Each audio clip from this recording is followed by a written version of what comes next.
So about a week ago, maybe a week and a half, there was an interview between Oda-sensei, the author of One Piece, and Horikoshi, the author of My Hero Academia. Two very iconic mangaka that have honestly changed the shonen genre for good in different ways.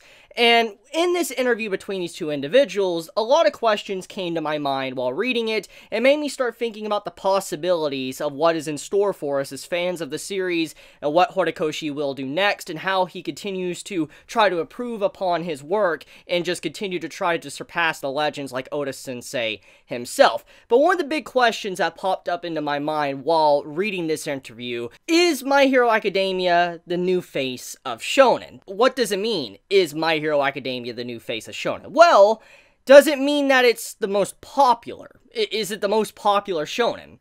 Does it mean that it currently is like the figurehead, like the face of shonen that everybody will recognize, you know, shonen for? Or is it something that everybody would think about when it comes to shonen, like the shonen genre of shonen manga and anime? When they think of shonen, well, they think of, like, you know, My Hero Academia. There's a lot of things that come to mind, and personally, I think 2 and 3 is the best example of what maybe My Hero Academia is for the new face of shonen. But let's be real here. In terms of popularity, I don't think My Hero Academia is at that stage yet. Because, I mean, there's just so many different, you know, manga and anime that My Hero Academia has to compete with. I mean, let's think about Yu Yu Hakusho, let's think about Naruto, let's think about Dragon Ball, let's think about, you know, even One Piece, the gigantic series that is One Piece. I mean, when you really look at the grand scheme of things, obviously, My Hero Academia isn't the most popular shonen. I mean, there's just so many shonen that's came before it that obviously is just hallmarkers in the legacy of Shonen Magazine that honestly, My Hero Academia right now has some pretty big shoes to fill. I think the better way to state it is this generation's face of shonen. Because thinking back when I was younger, watching anime and reading manga for the first time, there's usually a certain group that you can kind of think of first when it comes to shonen manga. You could think of Naruto, Bleach, One Piece. Those were the 3, and usually people like to go along the lines and say the big 3. That was the big thing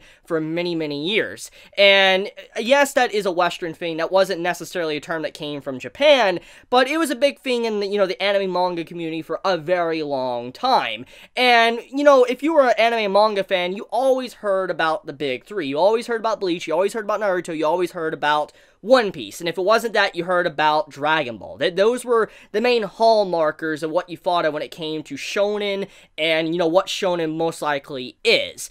And over the many different years and stuff, obviously, series have come and gone. I mean, we have Dragon Ball that, you know, was still ongoing at the time of when I was first getting into anime and manga, but when I finally finished it, you know, One Piece, Naruto, and Bleach were around, and I started really waking up to what anime and manga was like, or at the very least, the shonen genre. And so, in terms of this generation, I think My Hero Academia is the perfect face for shonen for this time period, because it's new.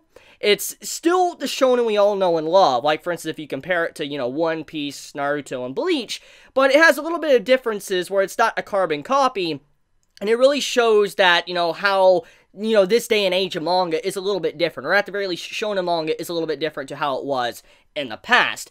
But let's get into some little details here. So, when we really look at the interview between Oda and Horikoshi, there's a lot of individual things throughout it that makes you start thinking. For instance, Oda brings up a very good point towards Horikoshi. He's like, I noticed in your manga, you have a lot of characters.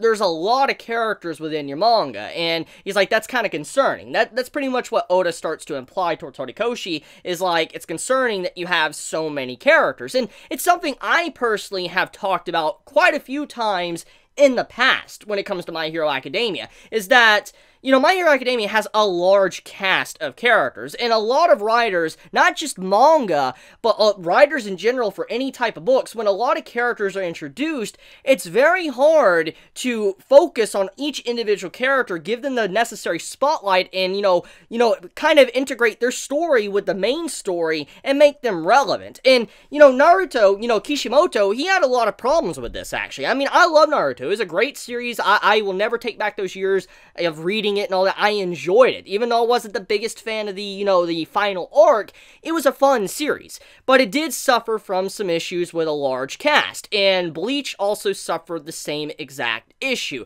It's an issue that plagues a lot of mangaka. It's an issue that plagues a lot of writers. It's something that happens, and Oda bringing something like that up makes a lot of sense. He's like, you have a lot of characters. You gonna, implement these all to, intertwine together and be relevant towards the end game of the series? And Horikoshi pretty much says he's trying his best. And Oda even says, like, it could be very hard because there's just so many characters and you have so much to keep up with that honestly you can lose track of everything. And, coming from Oda, it makes a lot of sense because in terms of One Piece, Oda probably has the most characters I've seen ever in a manga. Like, it's absolutely ridiculous. Like, there was a character sheet that came out like a year or so ago, maybe 2 years ago, but it showed like almost every single individual character throughout One Piece's manga, the run of One Piece, and there was an insane amount of characters, like little square little boxes or whatever. You've probably seen it before, but there's just so many characters in One Piece. You gotta imagine someone like Oda has over 900 plus chapters that has been written already. He has a lot to keep up with. He has so many characters that he has to keep up with and write into the story, and it can be pretty freaking challenging. So of all writers to give Horikoshi some advice, Oda is definitely the perfect person for this, because he's wrote so many characters, and he has intertwined so many stories with so many characters, like the Reverie arc, perfect example, or, the Whitebeard War arc, so many characters that he's had, built up for a long time, meeting up and being relevant once again. And so I think this advice from Oda was one of the big aspects or big parts of the interview that I like personally, because it weighs in on something that could be relatively important for the future of My Hero Academia. What could either, make the series even better than it already is, or drag it down and make it honestly one of the worst things we've ever seen. Because once again, I've seen this in many series, for instance Naruto and Bleach. Not saying they're bad series, I'm just saying that they suffer from some issues with a lot of characters. And Oda, it somehow has magically managed to have a lot of characters and keep their stories going where people care about them and they're relevant. And that's kind of what Oda is concerned about. Can you continue to add in characters while keeping the old cast relevant? That is a big challenge that you're setting before yourself with everybody you're introducing. And so I like that words of encouragement from Oda and keeping it real with Horikoshi, and I think that's why Horikoshi most likely has been trying to focus in on more characters than normal. I mean, when you think about the latest arc, no spoilers in case you're anime only, but when you think about the latest arc in the manga, it does make sense that maybe this interview that Horikoshi had with, Oda and just everything that's happened recently, most likely, he realizes he does need to focus on, other characters besides, the main cast. Even the main group, UA students, he needs to focus on the pro heroes and stuff like that. So, makes sense. And I just like the way Horikoshi, at the very least, is aware of that. Now, another thing to talk about is also finding out how Horikoshi and Oda-sensei met for the first time. It's a very innocent story, and it's honestly something I already kind of knew about because it was mentioned a while back. I think about maybe 6 months ago, maybe a year ago, but it was a while back it was mentioned. I remember seeing someone mention it to me on social media, but a long time ago, a long time ago, like in the early stages of One Piece, there was like an art competition or something, and Oda was, requesting different people to draw art, and he would accept it or not accept it, and he would add it in with his volumes. And Horikoshi, as a child, as a kid, he sent in a piece of his own artwork to Oda-sensei to be alongside of One Piece when he was a young kid, and Oda accepted it. Now, FYI, this is a time before, Horikoshi ever dreamed up My Hero Academia. Before My Hero Academia ever came about, before it was ever even a thought inside of Horikoshi's head, he did something like that. He sent something like that to Oda, and Oda was like, I like this, and, he had it alongside of One Piece. And ever since then, Horikoshi's name, at the very least, or his work, was etched in history. It was always there, because One Piece is a gigantic series. Regardless of how you feel about it, regardless if you hate it or you love it, if you've read it or haven't read it or watched it or haven't watched it, it is a series that is iconic. And it is something that is literally going to be like a legend of manga. It's something that honestly, I don't think any mangaka can really top for a very long time. It's not just because of how popular the series is,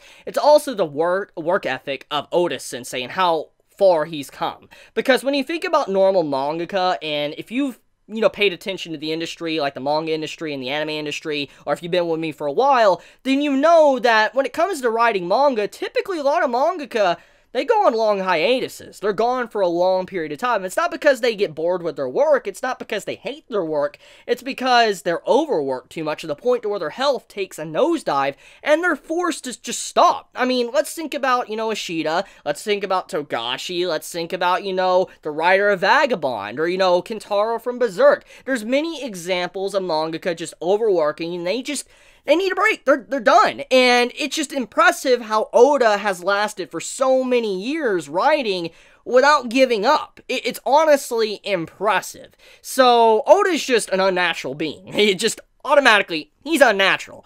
And not just his work ethic, but just the popularity of One Piece. There's just so many things about One Piece and the writer of One Piece that is a hallmarker. And so even if you don't care about One Piece, you at the very least have to acknowledge the fact that the essence of One Piece is gigantic. So Horikoshi having his work alongside of One Piece is pretty big. It's honestly life-changing, and it probably is what inspired Horikoshi to really move forward and wanting to be a mangaka, because, someone like Oda-sensei, liked Horikoshi's early work, and, you as a kid, you gotta imagine, that'd make you very happy, just feel good, you're like, this is amazing, my idol, that I look up to, accepted my work, it make you feel all giddy inside. I know I would be like that, I'd feel all giddy. So, I mean, I understand. I understand where Horikoshi's coming from, and I just love that little tidbit, that information of how Horikoshi's small beginnings really were before he even had his failures in Weekly Shonen Jump, before he eventually made My Hero Academia, which, let's get into that. That's the next part of the article, or the interview. In the interview, Oda's like, I wish you would have told me sooner, but then he's like, I guess it makes sense, because at the time you didn't really have an ongoing manga that was popular, and it would have been a little bit awkward if you would have told me, and I was like, good job and all that, because you didn't have a manga. Oda would have felt a little bit bad, or it'd been embarrassing. So, overall, it's interesting to find out that Horikoshi, he never went out of his way to say anything to Oda until he finally had his manga becoming a little bit popular. For instance, My Hero Academia. And it's crazy to think that how much My Hero Academia has changed his life for the better. I mean, he's had, like I said, so many partnerships with, like, Disney. I mean, let's think about, Infinity Wars to, Star Wars. I mean, there's just a crazy amount of things that Horikoshi's been able to do now, thanks to the popularity of My Hero Academia. So, yeah, I mean, I just like the small beginnings and Oda and Horikoshi's relationship. But let's get into the final part of this interview, which is very fascinating, and it really represents the bond of these two mangaka, and how these two are obviously going to be rivals for the rest of their time in Weekly Shonen Jump. At the end of the interview, Oda's like, I want you to say something, propose something.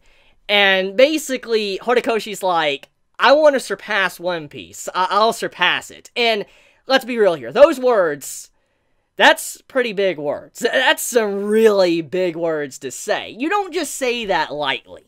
And for someone like Horikoshi to say that, that's honestly kind of out of his comfort zone. Because if you know about his personality from the interviews he's done to what he's just said throughout his manga afterward and all that, you know that he is someone that's kind of like a very shy individual, but at the same time, he is, modest, and he does take the initiative to get some certain things done. And in this case, him saying something like that, it's so Oda, but it's so Horikoshi as well. Because Oda, him saying something like that to Horikoshi, like, say something, make a declaration, propose something, it's kind of like Oda was being Luffy in that moment. Like, say it, I want you to say it, do it. And then Horikoshi's like, okay, acting like Izuku, all shy and embarrassed, and he finally says it. That's just a great moment. It's literally Izuku and Luffy having a bonding moment together. It's like these two mangaka were their MCs in that moment, and it's so beautiful. And that's one of the big reasons why I like this article so much. It's just seeing the bond between these two, and how Horikoshi has made the declaration that he will try to surpass One Piece. Will he? I don't know. Personally, if you want to hear my honest thoughts, I highly doubt it. But I'm not saying he can't, because Look at how popular the series has become. It's got 3 seasons. The anime has been stellar. One of the best shonen anime in years. I mean, when you really think about it, Horikoshi's just got a good run going on. The anime movie is doing really well, or did very well. The manga is doing really well. I mean, when you really look at everything, he does have the door open for that. But can he? That's the question. But at the very least, if there's one thing we can get out of this interview, it's kind of like Oda-sensei is passing the torch. It's like he's saying, I was once passed the torch by an iconic writer, which was Akira Toriyama. If you know, the mangaka of Dragon Ball. Regardless of how you feel about Dragon Ball, it's still a legend. Let's face the facts here. And Oda was a little bit of a fan of Akira Toriyama as well, his elder, someone that came before him. And now it's kind of like he is doing the exact same thing. He's kind of like saying, I want you to be the, the torchbearer, the someone to pass the torch to the next person after you. Hopefully this does come to pass, and Horikoshi is someone that gets to be on top for a while after Oda is eventually gone, because One Piece will eventually end one day, and hopefully Horikoshi is still around to one day pass that torch, kind of similar to how All Might passed the torch to, Izuku, and how Akira Toriyama passed the torch to Oda. But I want to end it there. Let me know your thoughts in the comments below, how you felt about this interview, how you felt about this video. Let me know if you enjoy my content. Let me know if you like this video. And if you want to get notified for whenever I upload a video, please click the bell icon down below. And with that, Chibi out.